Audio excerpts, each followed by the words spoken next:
Mına bugün dağı sen suygun, жақсы көрген пендеңи жөнөттүң, мага жардам берди. Даратым алдым деп шүкүр кылып атат дейт. Мына арабызда да таксыларым ошондой мүмкүнчүлүгү чектелген туугандарыбыз Аллага шүкүр айтып атат таксылар. Бүгүн дагы Кудайым, ошол өзүң сүйгөн пендеңи жөнөттүң, даратым алып алдым, Кудайга шүкүр деп айтып атат. Пайгамбарыбыз саллаллаху алейхи ва саллям эмне үчүн эки неамат бар? Биринчиси сиха, ден соолугуңарды сактагыла деп айтты туугандар. Ден соолукту сакташ фарыз. Бул ден соолукту да берген Аллах. Ошондой мүмкүнчүлүктү берген да Аллах таксылар.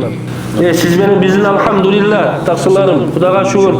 Ден соолугубуз бар экен, дене мүчөбүз бүтүн, өз колубуз менен даратыбызды алабыз, гусулубузду алабыз, ихрамыбызды кийип атабыз. Таваф ибадаттан, ажылык ибадаттан аткарып атабыз да таксылар.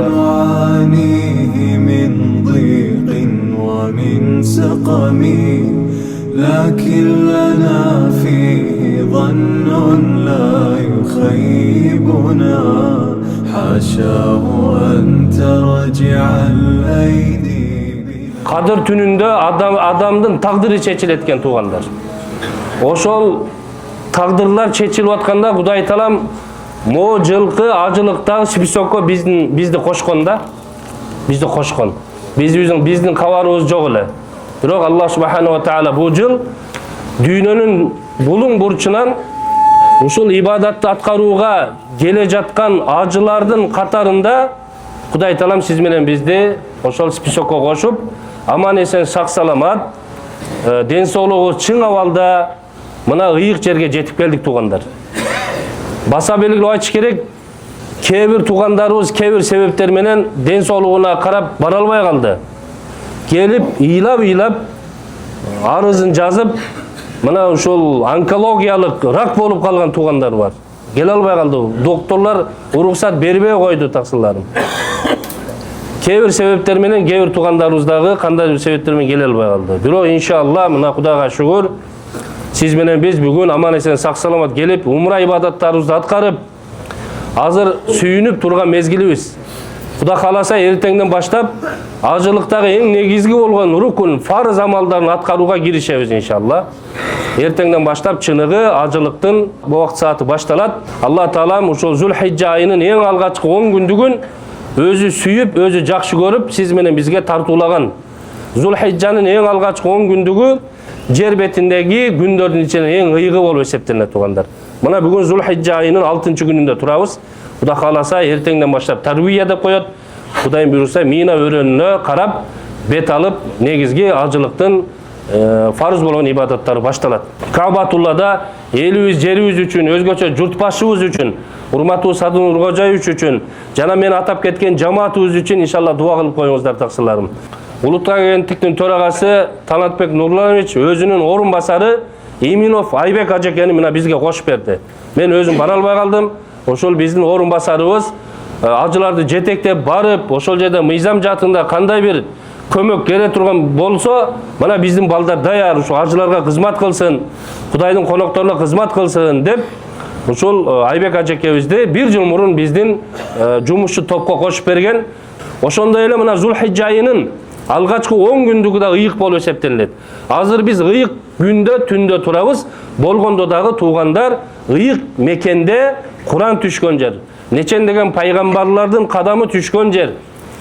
Периштелердин улуусу болгон Жебрейил периште бир нече жолу назил болгон. Пайгамбарыбызга ыйык Куранды аят-аят, сүрө-сүрө түшүргөн, келип пайгамбарыбызга назил кылган жерлер, улуу сахабалар өткөн жерлер, улуу заттар өткөн жерлерде сиз менен биздин кадамыбыз түшүп, ушундай бир берекелүү жерде жүрөбүз да. Бул ыйыктыкты Кудай Таалам Куранда баса белгилеген.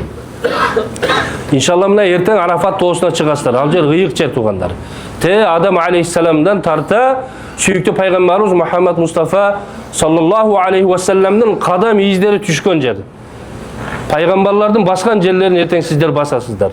Пайгамбарыбыз басып жүргөн жерлерди басып жүрөсүздөр.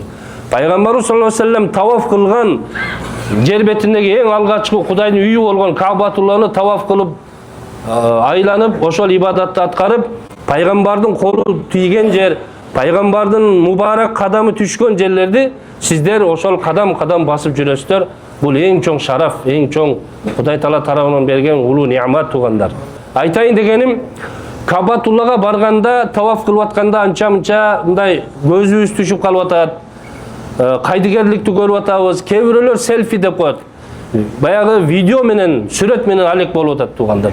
Бул жагымсыз нерсе. Ажы башчыларга да биз бир нече жолу айттык. Кыргызстанда сабак өтүп атканда дагы ажы башчыларга эскертип айтканбыз. Ушу селфини токтотолу туугандар. Өмүрүбүздө бир эле жолу сонун аткарып аткан ибадатыбызды селфи менен бузуп койбойлучу. Ал жерде сиз руханий, маанавий киришиңиз керек да. Кабатулланы көргөндө сиз өзүңүздү жоготушуңуз керек да. Көзүңүздөн жаш чыгыш керек. Ичиңизде кандай бук болсо, дертиңиз болсо ошол жерде айтышыңыз керек да. Сизге эч ким тоскоолдук бербейт. Ошол жерде бук кандай гана маселе болбосун төгүп айтып алыңыз да. Ошол жерде ыйлап көз жаштар менен ошол жерде дуа кылып алыңыз да. Анан селфи менен аракет кылсак, биздеги руханият, маанавият кетип калат таксылар. Сиз эмнени дуа кылып атасыз, эмне ибадат аткарып атасыз, маани-маңызы кетип калат да. Биз ажыларды көрүп атабыз да таксыларым. Биз селфи кылбасак дагы биз селфи болуп атабыз. Кантип? Аллах субханаху ва тааля сиз менен бизди энебиздин курсагында 4 ай болгондо, 120 күн болгондо, 121 күнү Кудай Таалам тагдырыбызга жазат таксыларым. Ушул ааламга келгенде ичмек, жемек, өмүр, жашоо бардыгы тагдырыбызга жазылат. Ошол тагдырга жазылган нерсени бул дүйнөдө биз жашайбыз. Анан ошол жашап жаткан мезгилде Кудай Таалам адилеттүү зат, калыс зат. Акиретке барганда мына азыр саф-саф болуп отурабыз. Ушундай Алланын астына тизилебиз таксылар. Махшар майданы деп коет. Махшар майданына Адам алейхиссаламдан баштап кыяматка чейинки жаратылган инсаният, адамзат Кудайдын алдына барып тизилет. Мусулманы дагы, мусулман эмеси дагы, күнөөсүз дагы, күнөөлүү дагы бардыгы Кудайдын алдына тизилет. Кудай Таалам лиманил мулкул вахидул кахар, ошол күндүн малики болгон Аллах, падыша болгон Аллах, ошол күнү эсеп-кысап кылат адамды. Эч ким кача албайт, эч ким ал жерге барбайм деп да айта албайт. Бардыгыбыз ошол махшар майданында чогулабыз. Мына ошол кезде Аллах Таала энебиздин курсагында болгон кезде муну эки жерге периште орнотуп койгон таксылар. Эки жерге оң жана сол жака периштени жайгаштырып койгон. Биз төрөлгөндөн кийин балагат жашы эркек кишилер 12-13 жашта, ал эми аял заты 9-12 жашта балагатка кирет, туурабы? Ошол күндөн тарта биздин аткарган сооп иштерибиз оң жакка жазылат китепке. Ал эми пенде чыгып кетирген кемчиликтери сол жактагы периште жазып отурат. Сиздин ар бир кыймыл аракетиңиз, ар бир жасаган жакшы ишиңиз, жаман ишиңиз, күнөө ишиңиз бардыгы селфи болуп турат, тартып турат. Азыр мо сүйлөгөн сөзүбүз оозубуздан чыгып, асманга кетип атат. Бир мезгил келет махшар майданында. Ошол биз сүйлөгөн сөз ошол жерде жаңырат. Биз мо кол менен эмнени аткардык? Ошол колубуз сүйлөп берет. Бутубуз могул жерге басып барган деп айтып берет. Могу көз менен могул нерсени көргөн деп айтып берет. Муну тил менен могул нерсени сүйлөгөн деп айтып берет. Ал бүгүн бизге бул дене мүчөбүз баш ийип аткан болсо, Алланын астына барганда махшар майданында бизге баш ийбейт. Алланын астында отчет берет, жооп берет. Ошол жерде селфинин бардыгы ошол жерде чыгат таксылар. Сиз эмне иш кылдыңыз? Селфи. Бардыгы ошол жерде. Ибадат аткарып атасызбы? Таваф кылып атасызбы?